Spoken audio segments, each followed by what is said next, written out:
오늘 말씀 본문의지에서 감사와 영광 이런 제목으로 말씀을 드립니다. 오늘은 캐나다 감사주일이죠.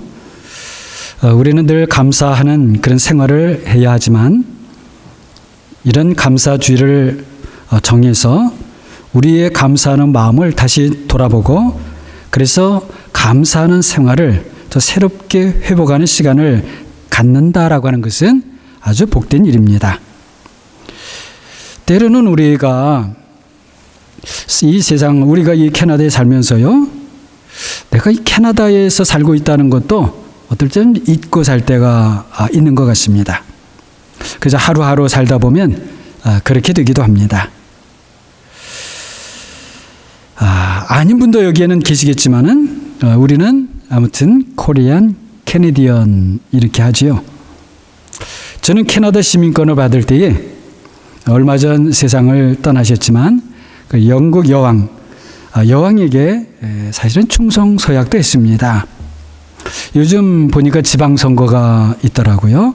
시장, 또 시의원, 또 교육위원들을 새로 뽑습니다.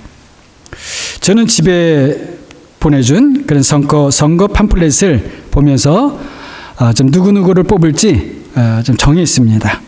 여러분은 어떠셨는지 모르겠네요. 요즘은 한국이 정말 선진국이 된 것 같아요. 그래서 한국에 다녀오신 분들 이야기를 듣다 보면 이제는 캐나다에서 사는 것이 오히려 한국보다 좀 뒤떨어진 삶을 사는 것 같더라고요.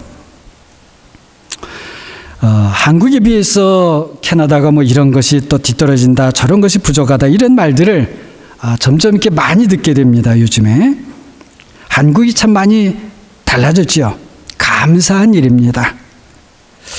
그래도 저는 이 캐나다에서 또 밴쿠버에서 살고 있습니다. 부족해도 내가 살고 있는 이 캐나다이고 또 저는 캐나다를 좋아합니다. 부족한 것은 이 사회에 또 부족한 것이 많이 있지 않겠어요? 그 부족한 대로 받아들이면서 그렇게 살려고 합니다. 저도 이제는 세상을 조금 이렇게 살다 보니까 말이죠. 무엇이 더 좋다, 무엇이 좀 나쁘다, 그런 것들이 지나고 나니까 별것이 아니더라고요. 아무리 좋다고 해도요, 다 사람이 하는 거고요. 또 사람이 또 만든 거고요. 그리고 결국 사람은 다 죽어야 돼요. 아무리 이것이 부족하고 저것이 나쁘고 해도 사실 이렇게 가만히 생각해 보면 캐나다 같은 이런 사회에서 산다면 사실 우리는 무조건 감사해야 되는 것이죠. 아직도 열악하고 또 제대로 사람답게 살지 못하는 세상에 많은 사람들을 생각하면 이런 곳에서 사는 것이 사실 저 개인적으로는 오히려 늘 죄송할 뿐이에요. 미안하고 죄송할 뿐입니다. 하나님께서는 우리 각자에게 이 세상에서 살 수 있는 그런 적당한 연한을, 시한을 다 주셨지요. 물론 어떤 분은 생각보다 일찍 생을 마감하기도 합니다. 상대적으로 어떤 분은 장수하지요. 그러나 중요한 것은 짧은 생을 살든지 또 오래되는 장수의 삶을 살든지 하나님께서 주신 그 생명에 맞게 사는 것이 중요합니다. 제가 저 책을 보다 보면요, 어떤 분은 막 30대, 어떤 분은 40 초반에 그 정도 나이에 생을 마감했지만 참 값진 삶을 산 분들이 있더라고요. 젊은 나이에 이 생의 삶을 마감했으니 어떤 면에서는 참 아쉽지요. 그래도 참 빛나는 삶을 살았더라고요. 세상의 이로움을 남기지 못하면서 오래 사는 것보다는 짧아도 이 세상에 큰 이로움을 남기는 것이 더 복되고 여러분 아름답지 않을까 합니다.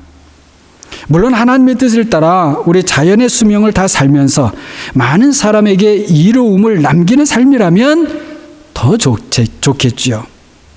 하지만 하나님께는 사실은 어떤 삶이든지 똑같고 귀하고 아름다운 삶일 것 같습니다.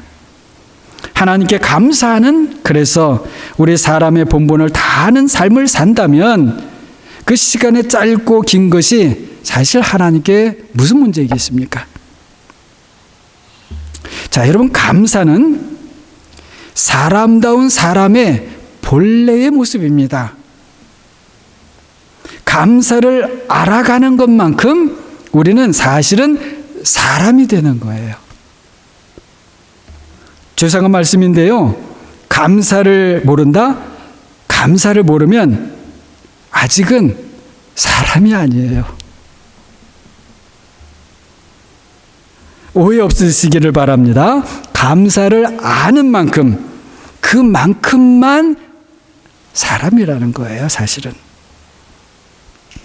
이런 면에서 솔직히 저는 아직도 좀 사람이다 하기 좀 힘든 면이 있습니다. 지금도 사실은 사람이 되어가고 있는 중이에요. 감사도 배워야 하는 것이죠. 배우지 못하면 감사를 잘 못합니다. 배우되 잘 배워야 합니다. 무엇이든지 말이죠, 억지로 또는 강압적으로 배우면 오히려 그것에 대해서 무언가 마음에 거부감 같은 것이 쌓이게 되지요, 사람은. 감사도 그런 것 같습니다. 그래서 처음부터 감사하기를 잘 배워야 합니다.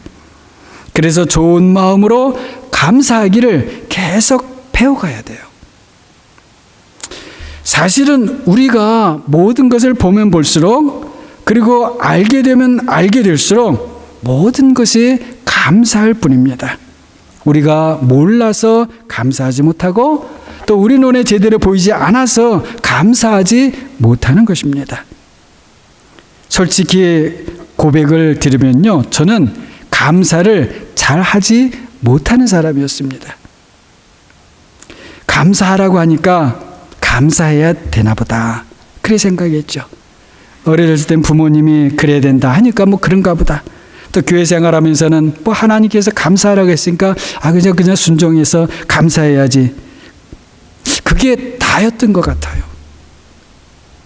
제 속에서 그 감사하는 마음이 제대로 잘 커가지를 못했다는 거예요. 감사하는 마음을 키우기보다는 다른 것들에 더 관심이 많았습니다. 그리고 해야 할 시급한 일들이 많았죠. 어떤 이유든지 제 속에서 그 감사하는 마음은 제대로 잘 자랄 기회를 얻지 못했고, 쪼그라든 제 마음 한구석에 처박혀 있었습니다. 지금도 돌아보면 제 마음에서 감사가 깊게 뿌리를 내리고 중심에 있기보다는 아직도 제 마음 어딘가 좀 변두리에 있는 것 같아요. 사실 지금 우리가 살고 있는 세상도요, 이 우리 속에서부터 감사의 마음을 키우는데 그렇게 큰 도움이 되지 못합니다. 그런 세상에 우리가 살고 있다는 것이죠. 오히려 반대인 것 같아요. 감사하는 마음보다는 내가 노력해서 성공하는 데 더 큰 가치를 두지요. 그래서 노력, 성공, 부의 축적, 명예의 축적, 그리고 자기 만족, 이런 곳에서는요, 감사하는 마음이 자리 잡기 힘듭니다. 내가 노력했고, 내가 성공을 했고, 내 것을 가지고 내가 쌓아두고, 내 것을 가지고 또 내가 만족한다면, 여러분, 그런 마음, 그런 삶 속에서는요, 당연히 그런 곳에 그 감사하는 마음이 자리 잡기 힘들어요. 감사는 움켜쥐고 소유하고 바라는 것을 차지하려는 욕망 속에서는 자라지 못하는 나무와 같습니다. 오히려 나를 내려놓은 마음의 그 밭에서 잘 자랄 수 있는 나무입니다. 내가 약한 존재라는 것을 알게 되는 그 깨달음 속에서 움트는 생명과 같은 것입니다. 배고픈 사람에게는 그 한 끼의 음식이 너무나 고맙지요. 어둠 속에서 길을 잃은 사람에게는 무슨 큰 광명, 빛이 아니라 저 멀리서 비추이는 그런 한 줄기 등불조차도 사람이 있다는 것을 알려주는 그 한 줄기의 등불조차도 너무나 반갑고 고맙지요. 작은 것, 사소한 것도 우리가 감사할 줄 아는 것, 그것이 귀하다는 거예요. 제가 과거 젊은 시절에 장파열로 수술을 받고 병상에 누워 있었을 때가 있었습니다. 근데 수술이 다 끝나고 이제 배가 고프잖아요. 먹지 못했으니까. 근데 먹을 것을 안 주더라고요. 그때 의사가 와가지고 묻는 말이 가스가 나왔냐는 거예요. 가스가 뭐죠? 방귀가 나왔냐는 거예요. 아니라고 하니까 그럼 먹을 것을 줄 수 없대요. 배는 고픈데 얼마쯤 시간이 지나가지고요, 저도 모르게 가스가 방출이 됐어요. 방귀를 꼈다는 거예요. 제가 그때 그 방귀 가스가 얼마나 고마웠는지 여러분은 모르실 거예요. 정말 고마웠어요. 배고팠는데 드디어 먹게 되었다. 정말 하나님 감사합니다. 그랬더랬습니다. 오늘 설교 본문 중에 하나인 시편, 우리 시편과 누가복음을 보았죠. 시편 50편 7절을 보면 내 백성들아 들을지어다 내가 말하리라 그럽니다. 자, 그럼 이 말씀을 왜 하시는가? 내 백성아 들으라. 왜 이 말씀을 하시는가? 그 뒤에 나오는 말씀들을 보게 되면 다른 이유가 아니에요. 너희가 감사하는 마음을 잃어버렸다는 거예요. 제물도 드리고 하나님의 절기도 지켜요. 그런데 거기에 감사하는 마음이 없다는 거예요. 그렇다면 왜 감사하는 마음이 없을까요? 그 같은 시편의 22절, 우리가 오늘 보지 못했지만은 22절을 보게 되면은요, 이런 말씀이 있습니다. 하나님을 잊어버린 너희여. 말씀드렸듯이 제물을 드릴 줄도 알아요. 예배 시간도 잘 지켜요. 그런데 무엇입니까? 하나님을 잊고 있어요. 그럼 다시 왜 하나님을 잊고 있을까? 왜 하나님을 잊어버렸을까요? 하나님께서 하신 일이 지금 나와 상관이 없어 보이기 때문입니다. 그거는 과거의 일이야. 그건 다른 사람의 일이야. 나와 그건 무슨 상관이야. 나는 그냥 그렇게 지금 사회적으로 하라니까 제사 제물 드리고 예배에 참석하는 거야. 현재 지금 하나님과 나와의 관계가 끊어져 버려 있는 거예요. 문제는 여기에 있는 것입니다. 이렇게 된 상황에는 많은 이유가 있겠지요. 또 사람마다 그 이유도 다를 수 있습니다. 하나님의 은혜로 먼저 이 끊어진 관계가 회복이 되어야 하는 것입니다. 어떤 사람은 현재 하나님과 맺어진 관계가 있기는 한데 그 관계의 끈이 많이 닳아서 끊어질까 말까 하면서 위태위태한 그런 분도 계실 수 있지요. 또 어떤 분은 현재 하나님과의 관계가 느슨해 있을 수도 있겠습니다. 현재 끊어진 것 같은 그 하나님과의 관계가 회복되는 것도 필요하고, 또 다른 면에서 하나님과의 관계가 있다면 그 관계가 튼튼한 삼겹줄로 묶여지는 것처럼 지속적인 관계, 튼튼한 관계, 끊어질 수 없으면서도 더욱 깊어지는 관계가 되는 것이 필요한 것입니다. 하나님께서 우리와 원하시는 관계는 한번 맺고 끝나는 관계가 아니고요, 그 이후에 더욱 깊어지고 높아지고 넓어지는 관계, 바로 이런 것입니다. 세상에서 우리에게 필요한 많은 관계들이 있지만 그 어떤 관계보다도 더욱 중요한 관계가 무엇인가? 바로 하나님과의 관계인 것이죠. 자, 그렇다면 여러분, 관계가 왜 중요한가?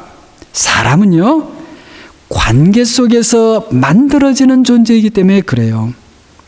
관계가 없다면요, 우리 사람은 성장도 없는 것이죠.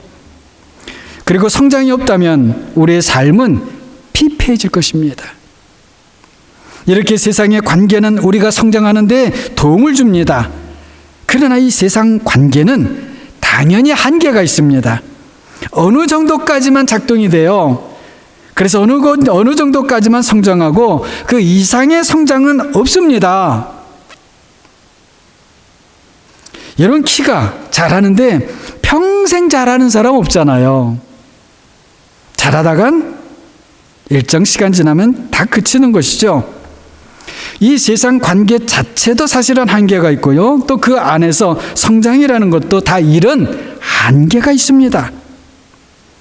어느 정도 성숙하면 이 세상은 그 이상은 없어요. 오히려 나이가 먹을수록 반대가 되지요. 퇴보합니다. 몸도 그리고 정신도 쇠약해집니다. 그러나 여러분, 하나님과의 관계는 그렇지 않은 거예요. 놀라운 일입니다, 여러분. 인간적으로는 이게 이해가 될 수 없죠. 우리 사람이 이해할 수 없기 때문에 바로 우리와 관계를 맺으시는 그분이 하나님이신 거예요. 시편 그래서 오늘 7절 50편 7절에도 무엇을 말씀하나요? 이스라엘아, 내가 내게 증언하리라. 나는 하나님 곧 내 하나님이로다. 우리와 관계를 맺으시는 분이 하나님이시라는 거예요. 뿐만 아니라 그분이 우리를 위한 하나님이시라는 겁니다. 하나님과 관계를 맺게 되었다는 것은 우리에게 너무나도 복된 것입니다. 복된 일이에요. 그것보다 복된 것은 이 세상 어디에도 없습니다. 하나님과 관계가 맺어진 사람은 그 영원한 관계에 들어가는 것이고 거기에는 영원한 성장이 있고요, 영원한 생명 삶이 있기 때문에 그렇습니다. 하나님이 그런 분이시라. 그것이 어떤 것인지는 사실 저도 솔직히 잘 모릅니다. 다만 여러분이나 저나 우리가 믿는 대로 하나님은 우리를 창조하시고 우리를 구원하시고 우리를 영원토록 책임져 주시는 분이라는 그거예요. 그 이상은 사실 저도 잘 모릅니다. 그런데요, 그것이면 좋게요. 그것이 무엇인지는 하나님께서 우리와 맺은 관계 속에서 알려주실 거예요. 하나님께서 친히. 그리고 우리를 성장시켜 주시는 것을 통해서 또 우리에게 가르쳐 주시고 알려주실 것입니다. 하나님께서 하시는 일을 모르는 사람은 하나님을 잊어버립니다. 그렇게 됩니다, 우리 사람은요. 그리고 하나님을 잊어버리는 사람은 감사도 잊어버립니다. 그리고는 감사할 줄 모르는 사람이 되는 것이죠. 감사할 줄 모르는 사람은 앞에서 말씀드린 대로 그 모르는 그만큼 아직 사람이 아니에요. 그만큼. 다시 말씀드립니다. 제가 감사할 줄 모르는 어떤 그런 사람들을 폄하하려는 것이 아니에요. 생각해 보십시오. 하나님께서 모든 것을 무에서부터 만드셨습니다. 우리 역시 마찬가지입니다. 그러나 우리 사람은 다른 피조물과는 다르지요. 하나님의 창조를 아는 피조물로 만드셨습니다. 그리고 하나님까지도 아는 그런 존재로 만드셨어요. 무슨 의미인가 하면 하나님께서 우리 사람을 모든 피조물을 대표해서 하나님께 감사하는 그런 피조물로 만드셨다는 것입니다. 우리가 하나님께 감사하면 모든 피조물이 우리와 함께 감사하는 거예요. 우리가 감사하지 못하면 모든 피조물도 사실 감사하지 못하는 피조물이 우리 때문에 그냥 되는 거예요. 이런 점에서 모든 피조물의 운명이 사실 우리 사람에게 달려있단 말이죠. 하나님의 은혜를 받은 우리의 사명이 얼마나 크고 놀라운 것인지 모릅니다.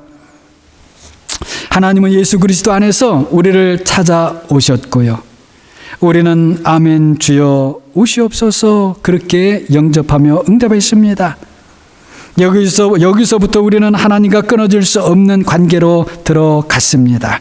그것을 언약관계라고 하지요. 그 관계 때문에 하나님께서 우리를 향해서 이제 너는 괜찮다. 이제부터 너는 염려하지 말아라. 내가 나를 알지 못했을 때에도 나는 너의 곁에 있었지만은 이제부터는 내가 너를 알고 너는 나를 알게 될 것이다 말씀을 하셔요. 그러면 우리는 다시 주님 감사합니다. 나는 고아와 같이 버려진 자와 같았으나 사실은 그때에도 주님은 나와 함께 하셨습니다. 지금부터는 주님께서 저를 아시는 것처럼 저도 주님을 알아가겠습니다. 응답하게 되는 것이죠. 그런 하나님께서 예수 그리스도 안에서 성령으로 우리에게 계속해서 찾아오십니다. 우리는 그래서 계속해서 감사하게 됩니다. 성령께서 우리 안에 거하시면서 우리를 놀랍게도 그리스도를 점점 닮아가게 그렇게 해주십니다. 우리는 그래서 또 계속해서 감사하게 됩니다. 그러면서 그 감사가 나의 습관이 되고 감사가 나의 성품이 되어갑니다. 무엇을 해도 감사하는 마음으로 하게 됩니다.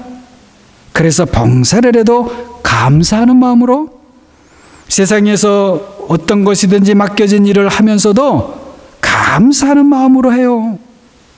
찬양을 하고 선교를 하고 또 기타 여러 가지 섬기는 일을 해도 늘 감사하는 마음으로 합니다. 이렇게 되면서 비로소 우리는요, 사람이 되어가는 거예요. 예. 이세기 이레니우스 감독은요, 제가 일전에도 좀 말씀을 드렸는데요, 하나님의 특성은, 하나님의 특징은 만드시는 것이다. 그리고 사람의 특성은 만들어지는 것이다. 그런 말을 했어요. 이것이 무슨 말인가 하면은요, 하나님께서 하나님이신 것은 만드시는 분이시기 때문인 것이고, 사람이 사람인 것은 그렇게 만드시는 하나님에 의해서 만들어지기 때문이라는 것입니다. 하나님께서 만드시는 사람이 어떤 사람이에요? 바로 감사하는 사람입니다. 그리고 하나님은 감사하는 사람을 계속해서 더 감사하는 사람으로 그렇게 만들어 가시는 거예요. 하나님과 예수 그리스도 안에서 끊어질 수 없는 관계에 들어가신 사랑하는 여러분, 그 감사의 크기와 높이와 깊이가 더해지는 그런 여러분과 제가 되기를 바랍니다. 오늘 시편 본문 15절을 보면은요, 환난 날에 나를 부르라. 내가 너를 건지리니 내가 나를 영화롭게 하리로다 말씀하지요. 23절에도 비슷합니다. 감사로 제사를 드리는 자는, 사실은 감사로 제물을 드리는 자가 나를 영화롭게 하나니 그의 행위를 옳게 하는 자에게 내가 하나님의 구원을 보이리라. 이렇게 말씀하셔요. 그런데 이 말씀을 얼핏 보게 되면 우리가 이런 것 저런 것을 많이 하면 하나님께서 우리에게 또 이런 것 저런 것을 해 주실 것이다, 이렇게 말씀하시는 것처럼 보입니다. 그러나 사실은 그런 것이 아니에요. 오늘 설교의 또 다른 본문인 누가복음 17장으로 한번 가보겠습니다. 우리가 잘 아는 이야기입니다. 나병 환자 10명에 대한 이야기죠. 예수님께서 어떤 마을에 들어가셨습니다. 사마리아와 갈릴리 그 중간 어디 지역이라고 했습니다. 그런데 거기에 나병 환자 10명이 있었죠. 그 17장 11절에서는요, 그들이 예수를 만나, 이렇게 우리가 번역을 했지만 한글 성경에는요, 사실 만난 것은 아니겠죠. 그들이 예수님을 보았습니다. 멀리서 본 것이죠. 그리고 멀리 서서 소리를 높여 외쳤습니다.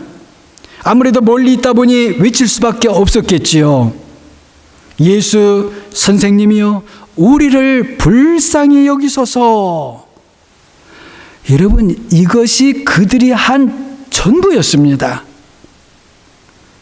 시편 15절에서 환난 날에 나를 부르라고 한 것처럼 이 10명의 나병 환자들은 평생 동안 피할 수 없는 일상이 되어버린 그 환난, 나병이라고 하는 그 속에서 주님을 뵙고 주님을 불렀습니다. 그들이 처한 처지는 그저 환난 날이라고 하기에는 그것보다 훨씬 끔찍했지요. 정말로 그들은 이 세상을 사는 동안에 평생에 한 조각의 희망도 갖기 힘들었습니다. 율법조차도 부정한 자로 외면했던 사람들이었습니다. 그런데 그 율법을 주신 그분을 보고 그들이 외쳤습니다. 물론 그들이 그런 것까지 그때에 알았을 리는 없겠지요. 하지만 그들은 그들도 바랄 수 없는 분을 보게 되었고 그들에게 성령의 감동이 있었습니다. 그들의 외치는 힘이 어디에서 왔는지 아마 그들도 몰랐을 것 같아요. 그리고 그들이 할 수 있는 것은 그것이 전부였습니다. 그러자 율법을 주셨고 그리고 그들을 만드셨던 그 하나님으로부터 즉시 응답이 왔습니다. 가서 제사장들에게 너희 몸을 보이라. 누구도 예상하지 못했던 응답이었습니다. 환난 날에 나를 부르라. 내가 너를 건지리라. 이 말씀이 10명의 나병 환자들에게 그대로 이루어졌습니다.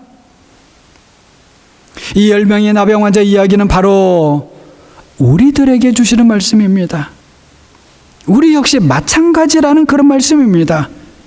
우리 모두는 사실은 회복 불능한 그런 죄의 상태에 있었지요. 어떤 분들은 지금도 그럴 수 있을지 모르겠어요. 그러나 하나님은 찾아오셨습니다. 그리고 지금도 찾아오세요. 10명의 나병 환자들처럼 예수님께 주님 나를 불쌍히 여겨 주소서 외치는 사람은 주님의 응답을 받을 것입니다. 그 응답은 나병 환자들에게 주셨던 응답과 똑같지는 않을 거예요. 저는 그것이 어떤 것인지 잘 모릅니다. 다만 주님은 각자에게 맞는 응답을 주실 것입니다. 주님의 응답과 그에 대한 우리의 순종은 반드시 치유와 회복이 있습니다. 그 치유가 어떤 치유가 될지는 저도 잘 모릅니다. 그러나 각 사람에게 가장 적합한 치유와 회복이 있을 것입니다. 저는 저에게 적합했던 치유가 있었습니다. 회복이 있었습니다. 여러분에게도 여러분 각자에게 적합한 치유와 회복이 있을 줄로 믿습니다. 치유와 회복은 그것이 끝이 아닙니다. 제사장에게 자신들의 몸을 보이기 위해 가던 나병 환자들이 깨끗함을 받았습니다. 여러분, 기적도 이런 기적이 또 있을 수 있을까요? 그러나 여러분, 그것은 하늘과 땅을 만드신 분에게는 작은 일입니다. 그 작은 기적에 10명 중 9이나 되는 사람들이 하늘과 땅을 아버지와 함께 만드신 그분께로 돌아오지를 않았습니다. 자신들의 창조주 구세주께로 돌아오지 못하고 말았어요. 참으로 정말로 안타까운 일입니다. 다만 오직 한 사람, 그것도 사마리아 사람, 그 사람만 예수님께 돌아왔어요. 그는 나병 환자에다가 그리고는 사마리아 사람, 그 멸시받던 사마리아 사람, 2중 3중으로 환난 그 자체 속에 있었던 사람이었어요. 하지만 큰 소리로 하나님께 영광을 돌리며 그 사람만 예수님께 돌아왔습니다. 아마도 처음 예수님께 외칠 때보다도 더 힘있고 큰 소리였을 것 같아요. 그리고 만왕의 왕 예수 그리스도의 발 아래에 와서 엎드려 감사했습니다. 바로 그 사람의 감사하는 마음, 그 감사가 바로 시편 15편 14절 23절에서 하나님께서 원하셨던 바로 그 감사하는 마음인 것이죠. 예수 그리스도께서 그를 보시고 이렇게 말씀하십니다. 10사람이 다 깨끗함을 받지 아니하였느냐? 그 9은 어디 있느냐? 이 이방인 외에는 하나님께 영광을 돌리려 돌아온 자가 없느냐? 그리고 자신 앞에 엎드려 있는 고침받은 그 사람, 감사가 회복된 그 사람에게 말씀을 이어가십니다. 19절이지요. 일어나서 가라. 내 믿음이 너를 구원하였느니라. 고침받은 사마리아 그 사람은 생각지도 못했는데 하나님을 영화롭게 하는 사람이 되었고 하나님의 구원을 받은 사람이 되었습니다. 여러분, 하나님께서 하시는 일들은요, 대체로 다 이와 같습니다. 아니, 전부 이와 같습니다. 시편에 나오는 23절을 다시 봅니다. 감사로 제물을 드리는 자가 나를 영화롭게 하나니 그의 행위를 옳게 하는 자에게 내가 하나님의 구원을 보이리라. 여러분, 우리 감사하는 마음의 소유자들이 됩시다. 이것이 은혜 받은 사람의 모습입니다. 그런 사람이 하나님을 참으로 영화롭게 하는 사람이 됩니다. 주님을 찾는 그 사람이 바로 자신의 행위를 옳게 하는 자라는 말씀이에요. 그렇습니다. 하나님께서 우리에게 원하시는 그 옳은 행위는 무슨 대단한 것이 아닙니다. 하나님의 말씀을 구하는 거예요. 그리고 그 말씀을 듣는 겁니다. 그 말씀에 단순한 마음으로, 심플 하트로, 단순한 그런 마음으로 그저 순종하는 거예요. 그리고 예수 그리스도 앞에 무릎을 꿇는 것입니다. 그것이 하나님 앞에서 우리 사람이 할 수 있는 최선의 그 일이에요. 그것 이상은 사실 없습니다. 그런데요, 그것이면 우리 하나님께는 족합니다. 그런 사람이 고침받은 사마리아 사람처럼 하나님의 구원을 볼 것입니다. 저는 여러분이 감사하는 분들이 되기를 바랍니다. 감사가 회복되는 분들이 되시기를 바랍니다. 그리고 하나님의 구원을 보는 분들이 되기를 바랍니다. 저도 그렇게 되기를 바랍니다. 그렇다면 하나님은 우리를 그와 같이 만들어 가실 것입니다. 오직 성령 안에서 예수 그리스도를 믿는 믿음으로 오늘 시편의 고백처럼, 그리고 고침받은 사마리아 그 사람처럼 하나님의 영광에 참여하고 하나님의 구원을 함께 보는 사랑하는 여러분과 제가 되기를 주님의 이름으로 축원합니다. 아멘.